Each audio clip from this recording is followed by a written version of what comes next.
Si t'es à 70%, t'es mauvais. Si t'es à 80%, t'es moyen. 90%, t'es bon. 100%, c'est quand tu fais tout ce que t'es censé faire en permanence. Chaque personne en est là où elle en est, car elle a décidé si oui ou non elle allait faire ce qu'elle s'était engagée à faire. Oubliez les trucs du genre, je veux un compte à 6 chiffres, je veux conduire cette voiture, je veux vivre dans cette maison. Je pense que ce sur quoi les gens devraient se concentrer, c'est... J'ai 24 heures. Genre, Oprah aussi n'a que 24 heures. Bill Gates n'a que 24 heures.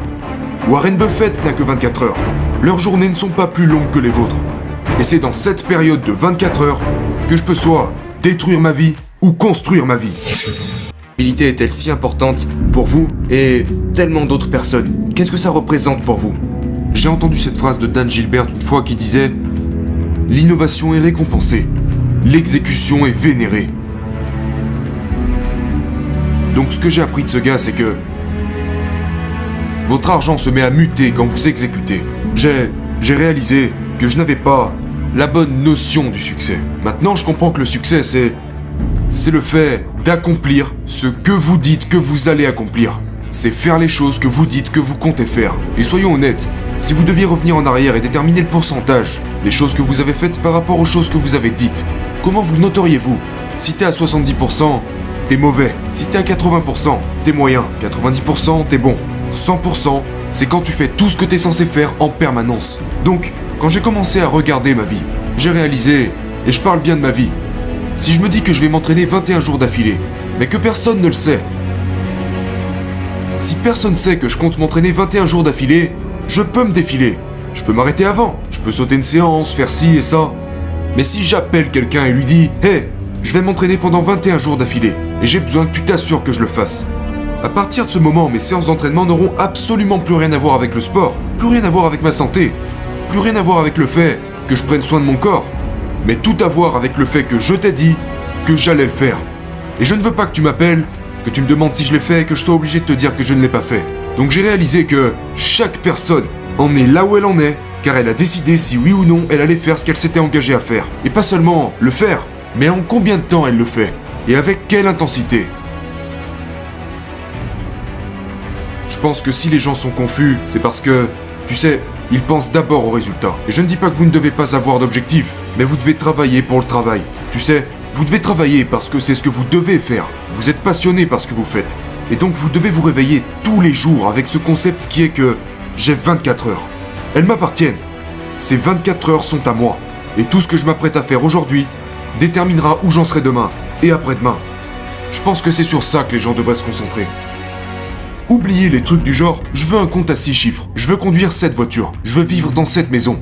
Je pense que ce sur quoi les gens devraient se concentrer, c'est... J'ai 24 heures. Genre, Oprah aussi n'a que 24 heures. Bill Gates n'a que 24 heures. Warren Buffett n'a que 24 heures. Leurs journées ne sont pas plus longues que les vôtres. Et c'est dans cette période de 24 heures que je peux soit détruire ma vie ou construire ma vie. Et je pense... Je ne dis pas que vous ne devriez pas avoir d'objectifs, mais je pense simplement que dans la vie des gens, leurs objectifs sont trop hauts sur leur liste de priorités. Et je pense que ce qui devrait figurer sur cette liste de priorités, c'est... Va te coucher, que tu puisses te réveiller le lendemain matin pour sérieusement te mettre au travail. Je suis juste un mec qui croit qu'on récolte ce que l'on sème. Donc si tu bosses le lundi, si tu bosses le mardi, si tu bosses le mercredi, 6 à 7 jours par semaine, sur une période de 5 à 6 ans, quelque chose en résultera. Mais si tu fais semblant, genre, que le lundi t'es pas gonflé à bloc, que tu te rendors le mercredi matin, que le jeudi tu te sens fatigué, déprimé, genre, quand j'entends les gens dire « je suis mort » ou « je comprends pas », pour moi, chaque jour se vaut. Oh, qu'est-ce que j'ai hâte qu'on soit vendredi. Non mon gars, qu'on soit lundi, mardi, jeudi, c'est pareil. Je pense que les gens devraient passer plus de temps sur « quel est mon but ?» Tu sais, je veux dire, qu'est-ce que tu dois accomplir aujourd'hui pour atteindre tes objectifs? Et puis mets-toi au travail. Et dans ce cas-là, je pense que plus de gens auraient du succès. Mais ils passent trop de temps, genre, à regarder le tableau des résultats. Ils passent trop de temps à dire « je veux cette voiture, cette maison, ce style de vie ». Ils se trompent. Vous pouvez penser à l'objectif, l'avoir dans votre esprit, mais vous dire « ok, je vais me bouger le cul tous les jours pour y arriver ». Et pas seulement se bouger le cul. Je veux dire, tu dois être vraiment spécifique. Regarde, je crois que les millionnaires font certaines choses. Je crois que les millionnaires ont certaines habitudes. Je me dis que ils dorment un certain nombre d'heures. Je me dis qu'ils connaissent leurs points faibles. qu'ils sont passionnés, tu sais. Et donc, quand je définis un objectif, au lieu de regarder cet objectif et de me demander combien d'argent pourrais-je gagner, je me demande qu'est-ce que je dois faire à chaque... Genre, de 8 à 9, qu'est-ce que je dois faire pour devenir millionnaire? Qu'est-ce que je dois faire de 9 à 10? De 10h à 10h15? Qu'est-ce que je dois faire tout au long de ma journée? Et c'est pour ça que je me réveille tous les jours à 3h du matin. Parce que pour moi, c'est genre, ok, lundi tu fais ça, mardi tu fais ça, mercredi tu fais ça. Et si je fais toutes ces choses, c'est garanti que je réussisse. Quand je le peux, selon le contexte, j'enracine cette habitude. Mon corps doit comprendre que, ok, tu vas te coucher à 21h30 et tu vas te lever à 3h du matin. Ce qui fait que j'ai entre 5 à 6 heures de sommeil, ce qui est plutôt correct. Donc, je vais me coucher systématiquement de bonne heure. Et je me réveille de bonne heure. Voilà pourquoi je me réveille si tôt. Écoutez-moi, si vous êtes un entrepreneur, vous devez m'écouter. Il y a des gens qui ont obtenu leur diplôme super facilement. Ça n'a pas été mon cas. Il y a des gens qui sont nés dans une famille riche. Il y a des gens qui sont nés avec des privilèges. C'est pas mon cas. Mais voilà le truc. Même si je n'ai pas eu ce qu'ils ont eu, je peux les surpasser. Donc si je me lève à 3h du matin, t'as beau avoir toutes ces choses, la richesse, les parents, les opportunités, et qu'en général tu te lèves à 8h, sache que je prends chaque jour 5 heures d'avance sur toi. Genre, je me fous de savoir qui tu es. Si on habite dans la même ville, et que je démarre chaque jour 5 heures avant toi, 9 fois sur 10, j'y arriverai plus vite que toi. Donc mon truc c'est, je me lève tous les jours à 3h du matin parce que je n'ai jamais connu mon père biologique. Ça m'a pris 12 ans pour obtenir mon diplôme. Donc je vais me lever plus tôt. Parce que comme ça, ce gars, qui a été plus chanceux que moi, qui a eu plus d'avantages, d'opportunités que j'en ai eu, ne pourra jamais prendre de l'avance sur moi. Il aura toujours un coup de retard. Donc ce que j'essaye d'expliquer aux gens, c'est que mon rituel consiste à t'écraser à ce niveau-là. Je serai toujours en avance sur toi. Il s'agit de ça. Pour ceux d'entre nous qui font du basket, ceux d'entre nous qui font du foot, parfois il ne s'agit pas toujours d'être le plus grand athlète. Il s'agit de se lever et de se mettre au travail avant tout le monde. La manière dont je suis devenu millionnaire, la manière dont je suis devenu l'un des meilleurs orateurs motivants dans le monde, personne ne savait qui j'étais il y a 6 ou 7 ans de ça. Je l'ai fait en creusant un écart. J'ai créé cette marge. Je me suis donné cet avantage que beaucoup d'autres n'ont pas. Est-ce que c'est difficile? Non, pas vraiment. Il suffit de vous réveiller plus tôt. Mais quoi qu'il en soit, vous devez vous pointer avant tout le monde. Même si tu es un ami proche, j'ai des limites. C'est pas parce qu'on est amis que tu peux m'appeler à n'importe quel moment de la journée. Je pose les règles. Donc, tu ne peux pas m'appeler n'importe quand. Pourquoi? Je travaille. Parce que si je passe ma journée au téléphone, et je le dis aux entrepreneurs, une des lacunes, et on va en reparler un peu plus tard, mais vous devez trouver les lacunes. Et l'une des lacunes avec les entrepreneurs, c'est qu'ils pensent posséder leur journée, et ils s'autorisent à les dépenser comme ils le veulent. Tu ne peux pas les dépenser comme tu le veux. Donc si tu travailles pour IBM ou Ford, peu importe pour qui tu travailles, tu ne peux pas passer toute la journée au téléphone pour parler à je ne sais qui quand tu travailles pour une entreprise. Alors pourquoi tu te l'autorises quand t'es à ton compte? En fait, c'est ton entreprise. Tu devrais plutôt t'assurer de ne pas répondre au téléphone. C'est ton entreprise.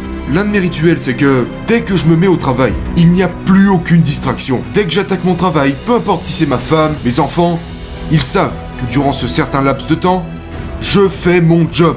Et je ne peux pas le faire en répondant au téléphone. Je ne peux pas le faire en regardant la télé. Je ne peux pas le faire en me laissant distraire. Et donc certains entrepreneurs se demandent pourquoi je ne gagne pas plus? Parce que tu es distrait. Tu n'as pas ces moments dans ta journée, que ce soit à 14h, à 16h, où tu es complètement déconnecté du monde entier. Pas de Twitter, pas de Facebook, pas d'Instagram, je crois que c'est celui qu'on préfère.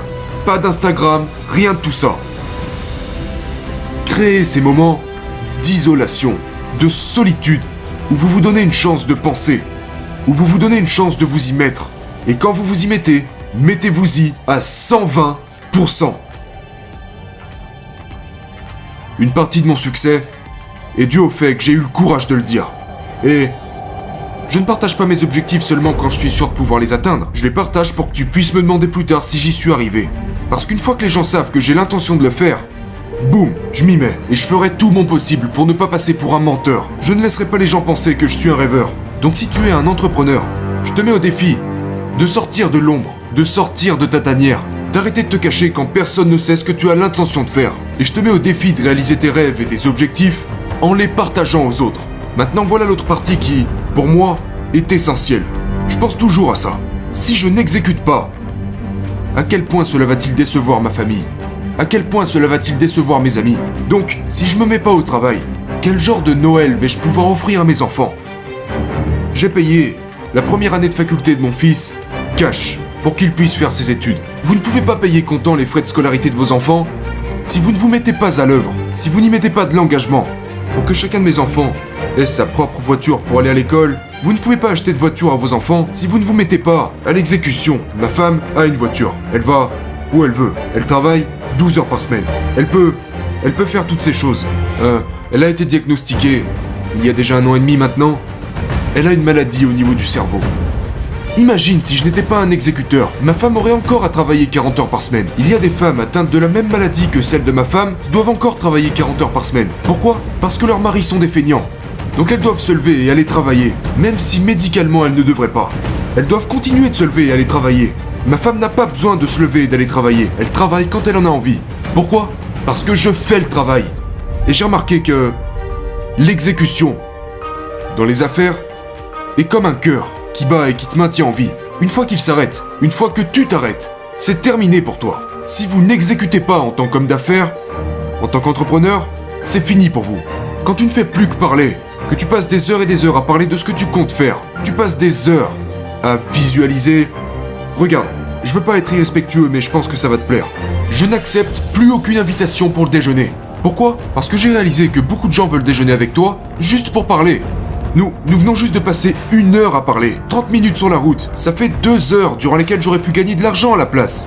J'aurais pu travailler à la place. Donc je ne suis pas contre le mentorat, je ne suis pas contre les rendez-vous. Mais trop de rendez-vous sur 10 sont juste une perte de temps. C'est du temps gâché, du temps perdu.